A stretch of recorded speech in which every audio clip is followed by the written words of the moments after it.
Hey YouTube, I'm just driving right now. I gotta keep my eyes on the road so I'm not looking at the camera. But anyway, I just wanted to quickly talk about what happened in Orlando this past Saturday. I mean, 50 people are dead. And that's awful. And quite frankly, my heart goes out to every single one of these families.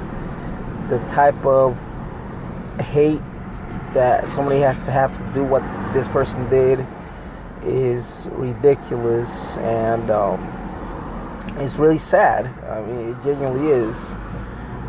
I'm not some LGBT activist or somebody in that nature. You know what I'm saying? I mean, I'm just a human being, just as a human being that believes that people should be left the hell alone and let live.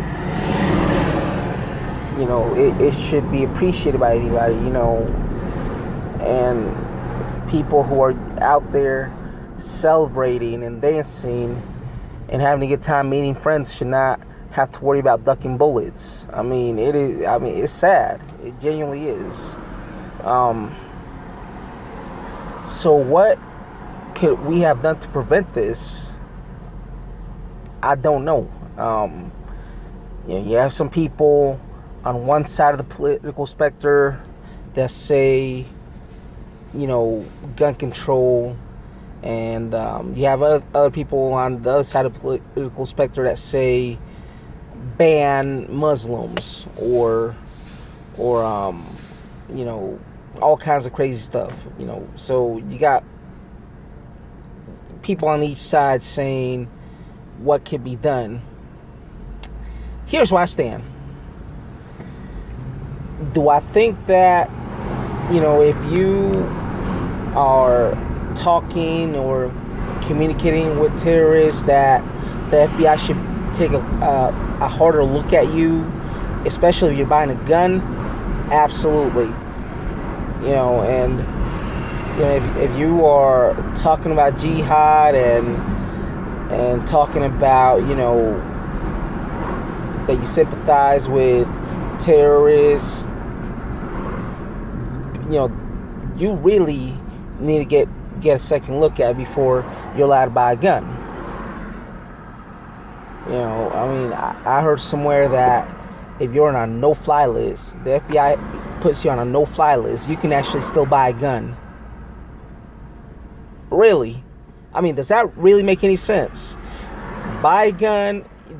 You can't get in the plane, but it's okay. You can get your AK-47. It's okay for you to get your AR. It's okay for you to get a Glock, but you can't get on a plane. Part of it, quite frankly, is, a lot of these politicians are paid off. They're bought and paid for. People that are for guns, that lobby for guns, like the NRA, they buy off politicians and tell them, we're going to put $1 million in your for campaign contributions. You just agree with everything that we have to say. And like puppets, they say, okay. So they do exactly what a lobby tells them to do. And it happens on both ends. You have, lobbying groups that are on the left of a lot of issues, whether they're environmental or whatever. So it goes both ends. But we're talking about terrorism, we're talking about guns.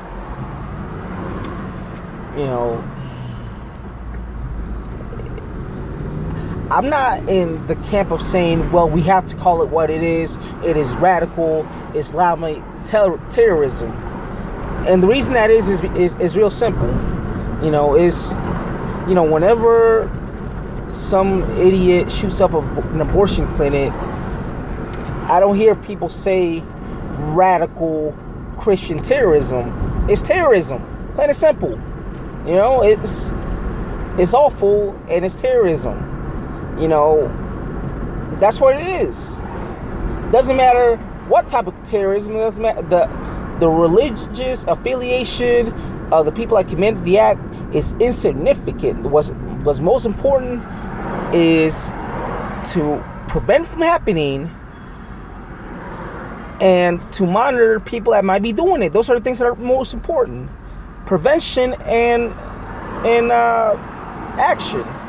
Action and prevention are two most important things.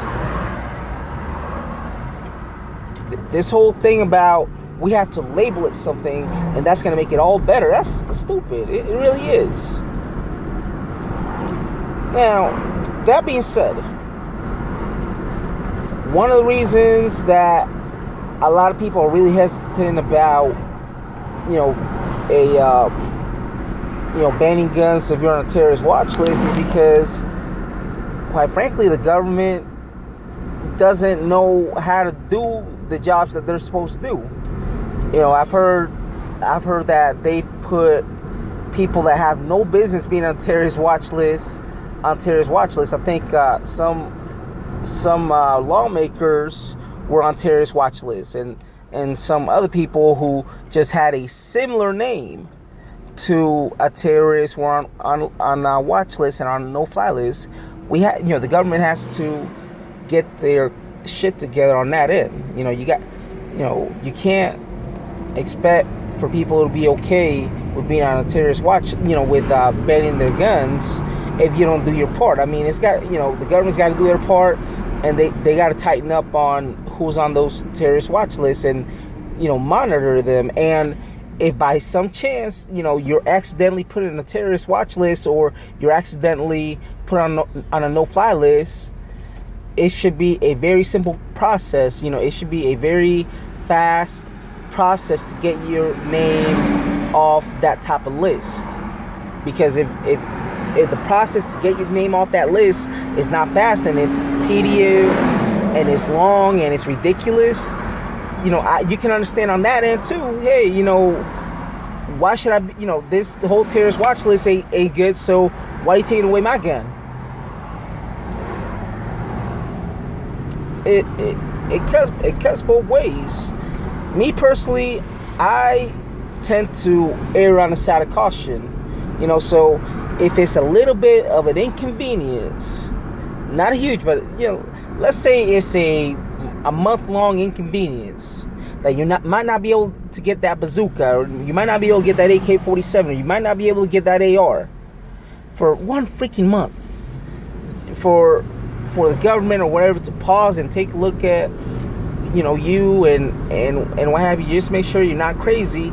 I think that's okay. I think that's reasonable. It makes common sense.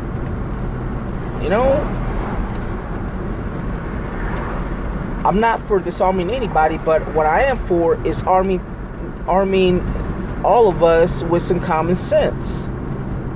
That's all. A little common sense.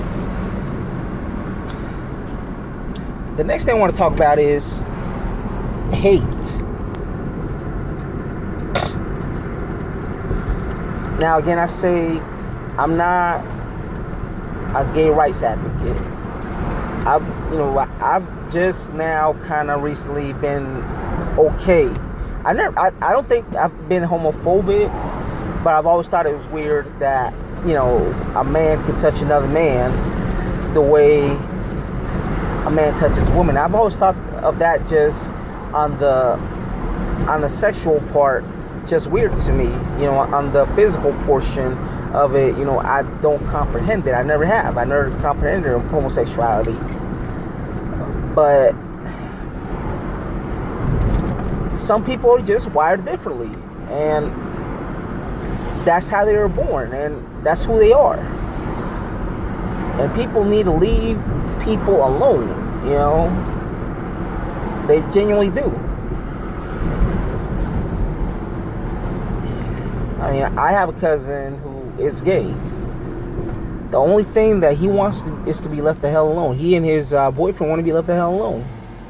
You don't have to accept what he does. He just wants to be left the hell alone. Let him get married. If he wants to get married, let him get married. What's the big deal with that? That's stupid. I mean, it's stupid that people make such a big deal about gay people getting married. What is really the big deal about that? You know, and we have to accept people for who they are, because everybody's different. I mean, that's the awesome thing about being a child of God, is that God has made us all in different ways. Some ways different than others. You have, you know, and I genuinely believe this, is that I don't think God genuinely believes that a good person should go to hell because of who they love. That's not my God, and I don't think God feels that way. And again, I'm just speculating, but I just don't believe that. I think that I don't believe that. I just don't. I don't want to believe that. I want to believe that my God is merciful and that my God is a loving God. That's what keeps me going. That's what, you know, that's genuinely what keeps me going sometimes, is believing that God is such a beautiful being, that he loves us all. He cries for us all, and he hopes for all of us, all of, you know, his children, to do the right thing.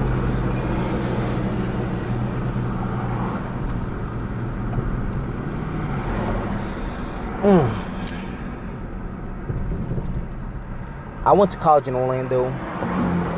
Orlando is such a beautiful city, and it's such a diverse city.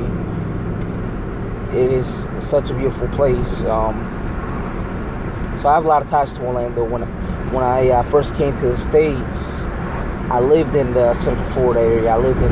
I actually lived in Cocoa, Florida, which is about an hour away from Orlando. And you know, I went to college in Orlando. I went to Valencia Community College in Central Florida. So I have a lot of ties to that area. And anytime I go there, I never want to leave. I genuinely someday hope to move back to Orlando. I think it's a beautiful city.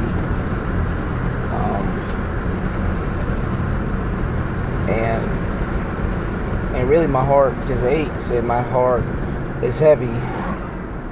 And Old Town, I love Old Town.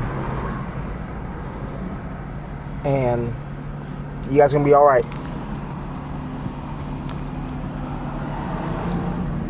Oh.